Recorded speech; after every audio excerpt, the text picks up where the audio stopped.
when you were in America, I've been to New York a bunch of times. The city is electric, filled with a kind of frenzy that makes people feel like they can accomplish anything. There's a famous Alicia Keys song, "Welcome to New York, this is where dreams are made of." Did that somehow help you better as a businessman, or kind of even as a spiritual guru, make you understand what not to do? Because New York is full of insane success and absolute abject poverty and homelessness. Yes. Like, how do you think those years in New York have shaped you? Because it is really unique. For example, if I were to use Osho spent most of his life in India and then went to Oregon and then came back, and he saw America, and that those years in America influenced him later on in his in his preachings as well. It strengthened me, actually. It strengthened you? Strengthened you, okay. Yes. Because there are a lot of opposites and there are many temptations. I worked for more than a year passing. I worked in Harlem, for example, and each time I had to pass through 42nd Street, and 42nd Street of 1983 and 84. I mean, you shootings? No, not shootings. It's all more of a pleasure street. Pleasure street, in exactly what I'm saying. Every store was displaying something exquisite, one better than the other. And to pass through and go from Port Authority bus station to Times Square to catch a train, it challenges you. Should I not? Should I not? That strengthens you. I think when we are moving in a very conducive environment, at a certain level of maturity, conducive environment is good. For example, a rich man's son. Right? The wealth can be utilized properly if the child is mature enough. But the same wealth can go against, even though there is so much, it will serve as a downhill devolution of a child. For a conscientious person, having these challenges make them, that soul will become stronger.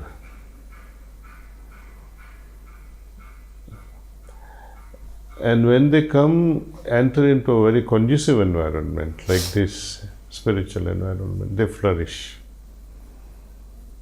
But one must be challenged.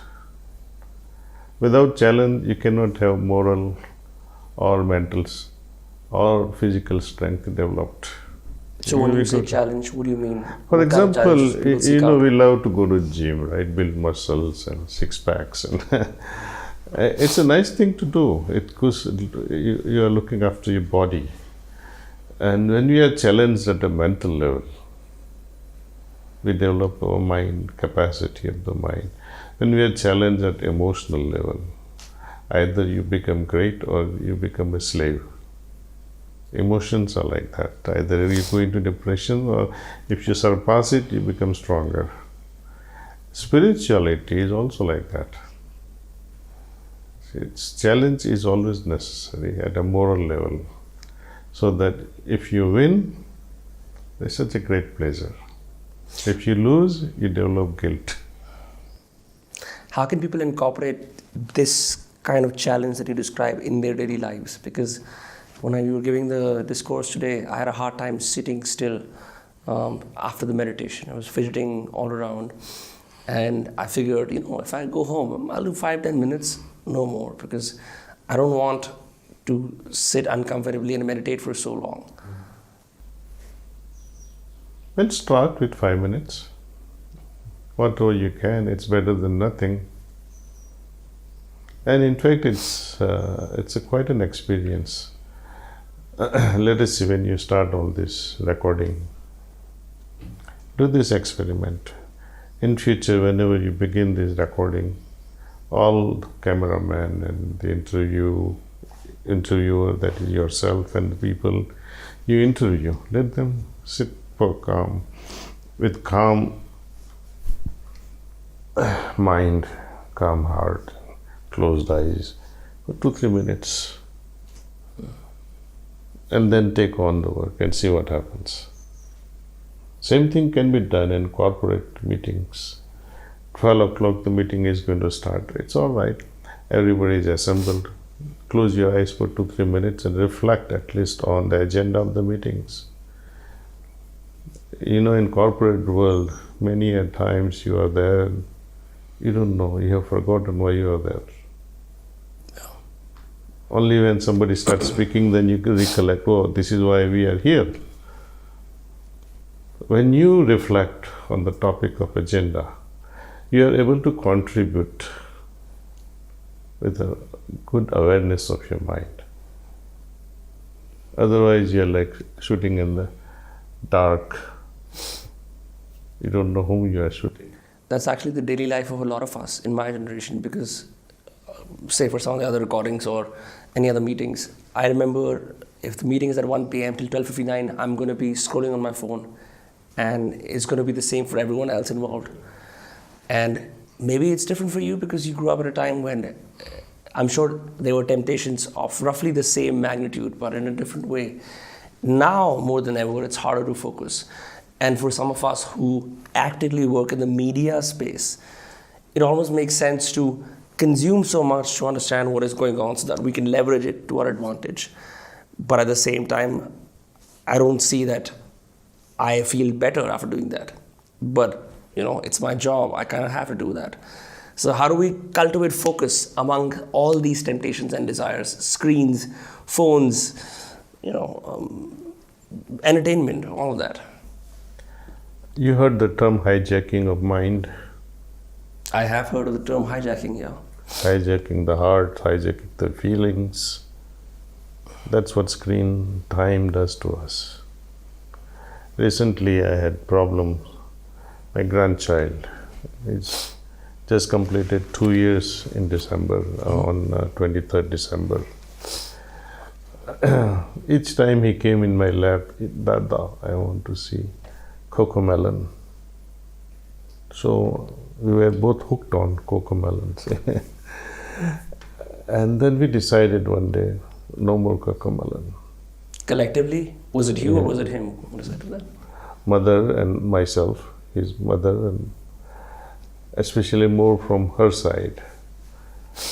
And 2 days we had trouble. But after that he started engaging himself in a little cart and, you know, different things, and many people came to rescue. And after 2 days of this no screen time, no TV time, he got diverted into other creative things. And then last week, the change I see is simply amazing. His creativity and the word, you know, little children, they speak words that can amaze you. How in the world, where did he pick it up from? Right? Manners, composer, everything changed just after dropping this cocomelon business. Somehow, when you are watching, it may be a great article, it may be a great drama, doesn't matter. But somehow your mind is carried by someone else.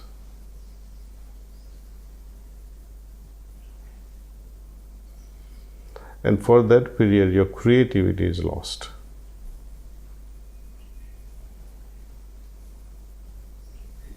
That means you are not thinking on your own. You are always giving examples from the movie. You are sharing stories from the movies, sharing stories from the cartoons, sharing stories from the messages you receive, sharing stories from the news you read. What is your part? What do you have to say about it? About nothing, actually. Problem comes when you say, oh, what do you say about the comments made by so and so? Why am I bothered with it? And you can just have no opinion.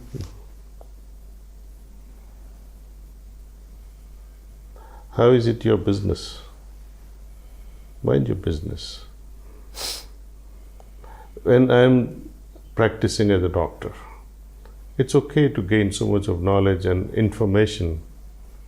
Let's use it with a purpose, for creativity, for enhancing knowledge so that you can serve better. Right? What Taliban did, or what Mr. Putin did, or whosoever did, why are you bothered about it? No, it doesn't actually affect your civic life. Mm-hmm. Even cricket, for example. I'm going to irritate a lot of people, perhaps. That's a national pastime. That also hijacks your mind. And the worst is golfers. 2 idiots or 3 idiots are playing away the ball, and millions are watching.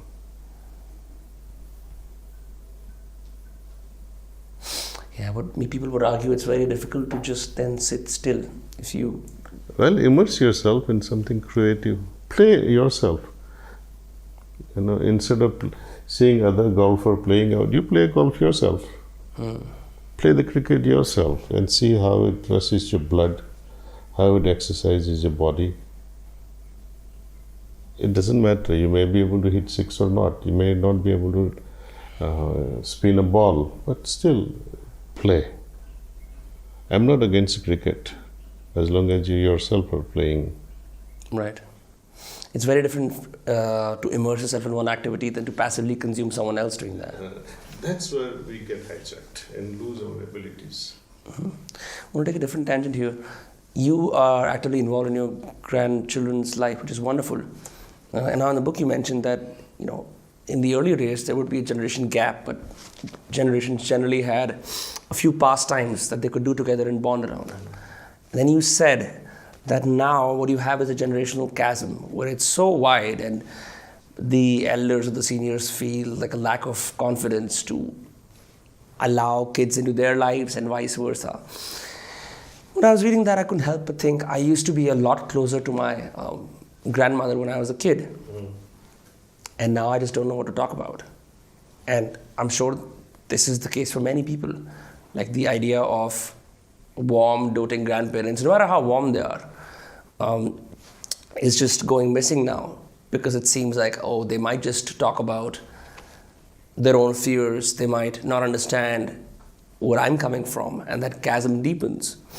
And I figured, how can someone essentially strengthen and repair the relationship with the elders in their family, especially when there's a degree of arrogance or hubris in say, someone who's younger who feels like, I don't know what my grandparents really have to offer. I'm just being super honest. It's all right. Do you really want to? Okay. When you want to understand a person really badly, what is the need of mine? So-and-so, my grandma or grandfather or father or my younger sister. Do you really want to do it? Then the solution will come. But you are so self-obsessed, then there is a problem. Then this guilt sets in. And there is no cure for guilt. Often people, they come to me after, when the year one passes on to the hereafter. I can't forgive myself. I could have done this for my wife. I could have done this for my father. I could have done this for my mother.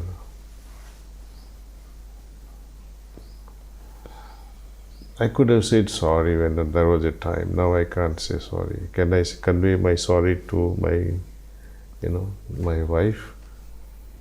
I said, how will that serve the purpose?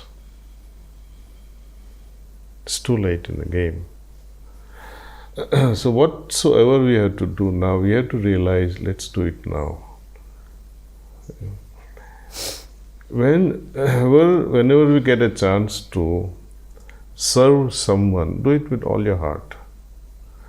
And if you don't have this opening of the heart pray to God, sorry, I'm not able to do it, and see what happens next. How he plays out his own games and creates circumstances like existence, it somehow surprises us by the unknown factors it brings together and fulfills our wish.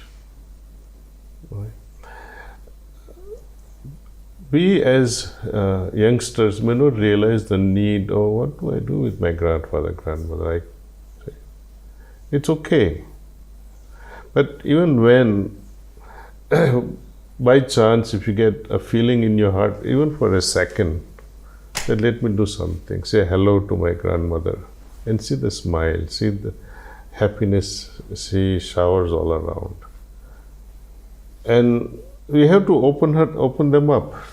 Because they also feel, oh, why should I disturb my children, my grandchildren? They also feel like that. And we remain, we both remain unspoken from both sides. Someone has to take up that challenge and break the ice and say, okay, share us your story.